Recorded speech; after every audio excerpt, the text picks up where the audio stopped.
ஆத்ம அபிமானி நிலை அப்படிங்கிறத ஃபர்ஸ்ட் பார்க்கலாம். ஏன்னா பாபா அடிக்கடி சொல்றது ஆத்ம அபிமானி நிலையை பற்றி தான் பாபா அதிகமா சொல்கிறார்.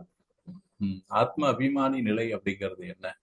ஃபர்ஸ்ட் அபிமானம் அப்படிங்கிற அந்த ஒரு வார்த்தை எல்லாத்துக்குமே அந்த வார்த்தையினுடைய விளக்கத்தினுடைய அந்த டெப்த்துக்கு நீங்க போயிட்டீங்க அப்படின்னா உங்களுக்கு அதனுடைய விளக்கம் பாபா என்ன சொல்றாரு அப்படிங்கிறது உங்களுக்கு புரிஞ்சிடும். அபிமானி அப்படின்னா ஒரு விஷயத்துல தீவிரமாக இருக்கிறது. இப்ப தேக அபிமானம் அப்படின்னு எதை சொல்றோம்? ஏன்னா நமக்கு ஈஸியா தெரிஞ்ச ஒரு விஷயம். ஆத்மாவை பற்றி ஆத்மாவை நம்ம பார்க்கறது இல்லை. Just we can visualise it. நம்ம உணரத்தான் முடியும், ஆத்மாவை பார்க்க முடியாது. ஆனா தேகத்தை நம்மளால பார்க்க முடியும். நம்ம ஒவ்வொருத்தருக்கும் தேகத்தினுடைய அனுபவம் நிறைய இருக்கிறது. இப்ப தேக அபிமானம் அப்படின்னா என்ன அர்த்தம் அப்படின்னா, தேகத்தினுடைய தேவைகளை முன்னிறுத்தி, உதாரணத்துக்கு உணவு, உடை, இருப்பிடம், என்னுடைய நான் போக்குவரத்து சாதனங்கள், நான் பயன்படுத்தக்கூடிய அறிவியல் சாதனங்கள், இதெல்லாம் தேக அபிமானத்தினுடைய வெளிப்பாடு. ஏதாவது ஒன்று கிடைக்கவில்லை என்றால் நான் டிஸ்டர்ப் ஆயிடுறேன். மனநிலையால் நான் தொந்தரவு அடைகின்றேன் இல்லையா? இதெல்லாம் தேக அபிமானத்தினுடைய வெளிப்பாடு. அப்ப அப்படியே ஸ்ட்ரெயிட் ஆப்போசிட் வாங்க. நான் யார் அப்படின்னா, இந்த தேகம் அல்ல, கண்ணுக்கு தெரியாத ஒரு உயிர் சக்தி, கண்ணுக்கு தெரியாத ஒரு ஒளி புள்ளி. எப்படி பார்த்தாலும் நான் என்னை பார்க்கவே முடியாது, இந்த புறக்கண்களால பார்க்க முடியாது. அப்படிப்பட்ட உயிர் சக்தி நான். ஆனால் நான் எப்படிப்பட்டவன்? நேத்து கூட பாபா சொல்லியிருந்தார், நான் எப்படி இருக்கின்றேனோ, என்னவாக இருக்கின்றேனோ அப்படி என்னை புரிந்தவர்கள் வெகு சிலரே. விரல் விட்டு எண்ணக்கூடியவர்கள் தான் என்னை தெரிந்திருக்கிறார்கள், என்னை புரிந்திருக்கிறார்கள் பாபா சொல்றாரு. அந்த வெகு சிலர்னா அந்த வெகு சிலரில் நான் இருக்கின்றேனா அப்படின்னா, பாபா எப்படி இருக்கிறார், என்னவாக இருக்கிறார்? அதுக்கு முன்னாடி நான் எப்படி இருக்கின்றேன், என்னவாக இருக்கின்றேன்?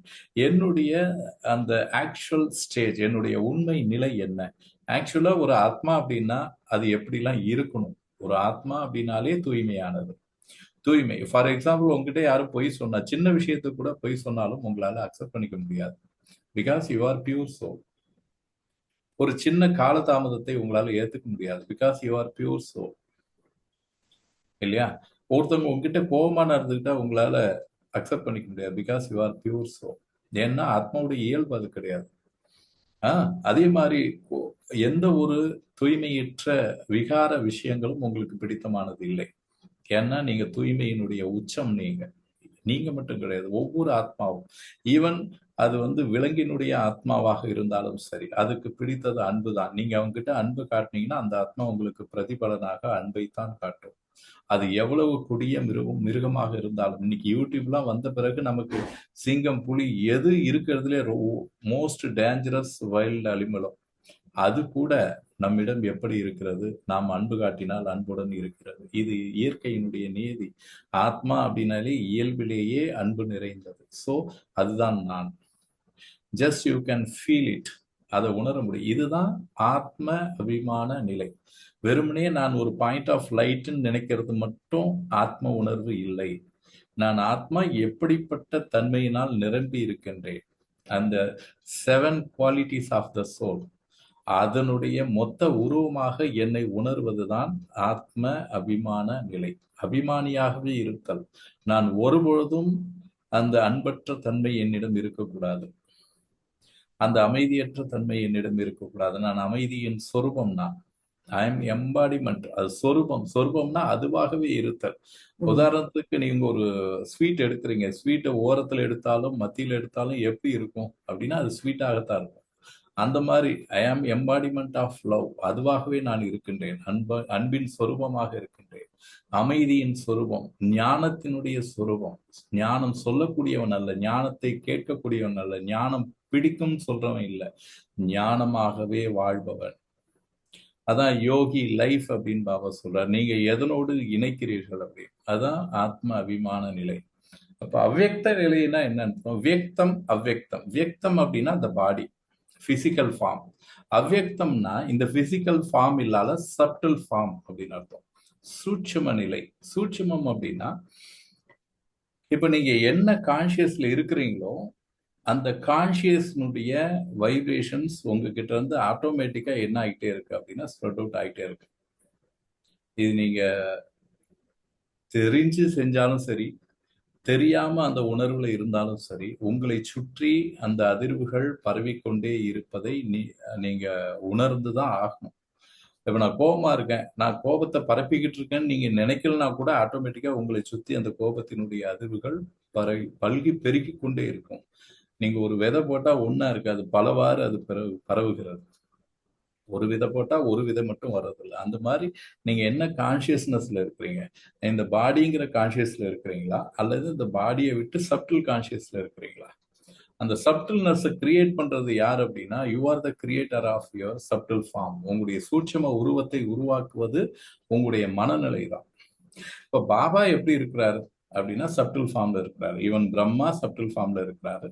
சிவ பாபா எஸ் ஆல்ரெடி அவர் அந்த சப்டில் ஃபார்மையும் தாண்டி சாக்கார், ஆகார், நிர் ஆகார்.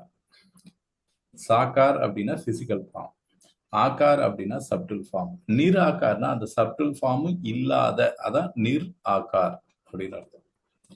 அப்ப இந்த 3 நிலை இருக்குது. ஒண்ணு சாக்கார் ஃபார்ம் எதுனா இந்த சோல். நிராகார் ஃபார்ம்னா சோல், சாக்கார்னா இந்த பாடி. இதுக்கு ரெண்டுத்துக்கும் இடையில இதை கனெக்ட் பண்றது எது? ஃபார் எக்ஸாம்பிள், இது வரைக்கும் நீங்க அதை சிந்திச்சு பார்த்துருக்கீங்களா? சோலுக்கும் பாடிக்கும் எந்த ஒரு பிசிக்கல் கான்டாக்டுமே கிடையாது. How it activates the body. Soul எப்படி இந்த எந்த தொடர்பும் இல்லாமல் இந்த உடலை நிர்வாகம் செய்கிறது, எப்படி பேச வைக்கிறது, எப்படி பார்க்க வைக்கிறது, எப்படி செயல்பட வைக்கிறது? What is the contact? Light energy தான். எனர்ஜி தான் சுத்தி பேர் இருக்கிற எனர்ஜி. Energy S. ஆனா அந்த எனர்ஜி எந்த ஃபார்ம்ல இருக்கு அப்படின்னா வேவ்ஸ். Waves, vibrations. இந்த வைப்ரேஷன்ஸால ஆனதுதான் அந்த சப்டில் பாடி. அப்போ நீங்க என்ன வைப்ரேஷனை நீங்க கிரியேட் பண்றீங்களோ, that vibration will reach Baba. அதுதான் பாபா சொல்றாரு. இன்னைக்கு கூட பாபா சொன்னார் இல்லையா, நீங்க இமெயில் அனுப்புறீங்க, சந்தேஷி டிரான்ஸ் மெசஞ்சர்ஸ் கிட்ட சொல்லி அனுப்புறீங்க, என்ன கான்டாக்ட், எனக்கு வந்து அன்பு நினைவுகள் கொடுக்க சொல்லி குட் மார்னிங் சொல்றது, அல்லது உங்களுடைய சார்ட் கொடுப்பீங்க, எல்லாம் கொடுக்குறீங்க. எப்ப நீங்க தாட்டை கிரியேட் பண்றீங்களோ that time it self will reach me அப்படின்னு பாபா சொல்றாரு. அந்த வினாடியே. அப்போ பாபா எதை ரிசீவ் பண்றாரு? There is no speech. Subtle ஃபார்ம்ல என்ன கிடையாது, முதல்ல பேசுதல் என்பதே கிடையாது. ஜஸ்ட் நீங்க என்ன தாட்டை கிரியேட் பண்றீங்களோ அந்த தாட்டை பாபா ரிசீவ் பண்ணுவாரு, அதுக்கான ரெஸ்பான்ஸ் பாபா உங்களுக்கு கொடுப்பாரு. அப்போ உங்களுடைய மனநிலை எந்த அளவுக்கு நீங்க ஹை எலிவேட்டட் தாட்ஸ் கிரியேட் பண்றீங்களோ அது பாபாவுக்கு ரீச் ஆகும். அதுக்கான ரெஸ்பான்ஸ் பாபா கிட்ட இருந்து நமக்கு கிடைச்சிக்கிட்டே இருக்கும். That's all. அது எப்படி கிடைக்கும் அப்படின்னா, டைரக்டா இப்போ 1 to 1 நான் பேசுறேன், நீங்க கேட்குறீங்க, இது மாதிரி இருக்கும். இதுதான் வந்து சப்டில் மீட்டிங் அப்படின்னு பாபா சொல்றாரு. இதுக்கு வந்து there is no time limit, there is no space. Time கிடையாது, ஸ்பேஸ் கிடையாது. whenever you want you can meet me அப்படின்னு பாபா சொல்லி அந்த அப்போ அந்த சப்டில் ஃபார்மை எப்படி கிரியேட் பண்றது? எலிவேட்டட் தாட்ஸை நான் கிரியேட் பண்ண பண்ண பண்ண பண்ண நான் என்னை இந்த தேகத்திலிருந்து விலக்கி என்னை ஒரு ஆத்மாவாக நான் உணர உணர நான் அந்த நிலையை அடைகிறேன். இந்த ரெண்டு அந்த சப்டில் ஃபார்முக்கு நம்ம போயிட்டோம். அதுதான் இன்னைக்கு முரளியினுடைய அது. Baba is inviting as. குழந்தைகளே வந்துருங்க, என்கிட்ட நீங்க வந்துருங்க, என்னை எப்போனாலும் மீட் பண்ணுங்க, உங்களுக்கான சொல்யூஷன் என்கிட்ட இருக்குது. You can get the solution. எப்படி டைரக்டா இப்போ நீங்க ஒரு ப்ராப்ளம் சொல்றீங்க, Baba will respond it, you can receive the response. அப்படிங்கிறது வந்து நீங்க பண்ணணும்னா அந்த சப்டில் ஃபார்முக்கு நீங்க போயிருங்க. That's all, finish. மன யோகான்னு சொல்ல வேண்டியதானே, ஏன் புத்தி யோகான்னு சொல்றாங்க? எஸ். ஏன்னா because the deciding factor of the soul is buddhi. புத்தி தான் டிசைட் பண்ணுது ஒவ்வொன்றுத்தையும். அப்போ when you receive the proper knowledge you can decide where to manage your state of mind. உங்களுடைய மனதை எந்த இடத்தில் நிலைநிறுத்தணும்னு டிசைட் பண்றது எதுனா உங்களுடைய புத்தி தான். அப்போ உங்களுடைய புத்திக்கு அந்த நாலேஜ் வந்து கிளாரிட்டி வேணும். அதுதான் இப்ப ரொம்ப இம்பார்ட்டன்ட் இல்லையா? முதல்ல பாபா வந்து நமக்கு கொடுக்கறதே வந்து இந்த இன்டலெக்ட் தான், அதுவும் டிவைன் இன்டலெக்ட். எதை பற்றி? ஆத்மாவை பற்றி இது வரைக்கும் நமக்கு தெரியாது. நான் எப்படிலாம் வாழ்ந்தேன் எனக்கு தெரியாது. ஏன் உங்களுக்கு வந்து உண்மைதான் பிடிக்குது, ஏன் சத்தியம் தான் பிடிக்குது, ஏன் அன்பு தான் பிடிக்குது, இது உங்களுக்கு தெரிஞ்சு இருந்ததா இதுக்கு முன்னாடி? தெரியாது. தெரியாது. ஏன் அமைதினா உங்களுக்கு விருப்பம்? ஏன் மகிழ்ச்சியை பத்தி ஏன் கேட்கல? Baba 2 days before I think Baba சொல்லியிருக்கிறார். நீங்க இன்னைக்கு நேத்து சொன்னாரா? ஐ திங்க் இன்னைக்கா எனக்கு நாள்ல நிறைய முரளி போறதால எல்லாம் மைண்ட்ல. தேர்ஸ்டே முரளி வந்து துக்கம் இல்லாம எஸ், பாபா இன்னைக்கு கூட சொன்னார் இல்லையா? ஐ திங்க் இன்னைக்கு தான் நினைக்கிறேன். நீங்க என்னை வந்து தூய்மையாக்குங்கன்னு தான் கூப்பிட்டீங்க. எனக்கு ராஜ்யம் வேணும், எனக்கு ராஜ்யத்தை கொடுங்கன்னு என்ன கூப்பிடல. பிகாஸ் ரீசன் என்ன அப்படின்னா, நம்முடைய ஒரிஜினல் ஸ்டேட்டஸ் வந்து சுகம் என்பது இருந்தாலும் கூட ஃபர்ஸ்ட் என்ன எது ரீச் அவுட் ஆகுது, எது என்னுடைய ஒரிஜினல் சம்ஸ்காரம் அப்படின்னா, ஃபர்ஸ்ட் நிக்கிறது வந்து பியூரிட்டி, செகண்டரி வந்து பீஸ், தேர்ட் வந்து லவ், அதுக்கப்புறம் நாலேஜ், கடைசியில தான் சுகம். பவருக்கு அப்புறம் தான் சுகம். அப்போ சுகம்ங்கிறது லாஸ்ட் வேர்ட் ஆயிடுது. அப்போ முதல்ல எனக்கு தேடுவது எதை நான் இழக்கின்றேனோ அதை தான் முதல்ல அடைய விரும்புகிறேன். அப்போ இந்த டிசைடிங் ஃபேக்டர் எது அப்படின்னா புத்தி. அதனால்தான் பாபா சொல்றாரு, டிவைன் இன்டலெக்ட் உங்களுக்கு கொடுக்குறேன். அந்த இன்டலெக்டை பயன்படுத்தி தான் நான் பாபாவோட கனெக்ட் ஆகிறோம் இல்லையா? பாபாவை நான் தேட புரிந்து கொள்ள வசதியாக இருந்தது என்னுடைய புத்தி தான் இல்லையா? அந்த புத்தி தான் வந்து மற்றவங்க கிட்ட இல்ல. ஏன் வந்து மற்ற தர்மத்தை சேர்ந்தவர்கள் இதை ஏற்றுக்கொள்ள முடியவில்லை? ஏன்னா அவங்ககிட்ட அந்த divine intellect as per drama they are not having it. ஏன் உங்களுக்கு நீங்க அக்செப்ட் பண்ணிக்கிறீங்க? ஏன் நீங்க அதுல முயற்சியில் ஈடுபடுறீங்க? Because you are being in that part. நீங்க ஆரம்பத்துல அந்த பார்ட்ல இருந்தீங்க, அதனால மீண்டும் அந்த பார்ட் அடையிறதுக்கு உங்களுக்கு அந்த இன்டலெக்ட் கொடுத்தோடனே நீங்க அக்செப்ட் பண்ணிக்கிறீங்க.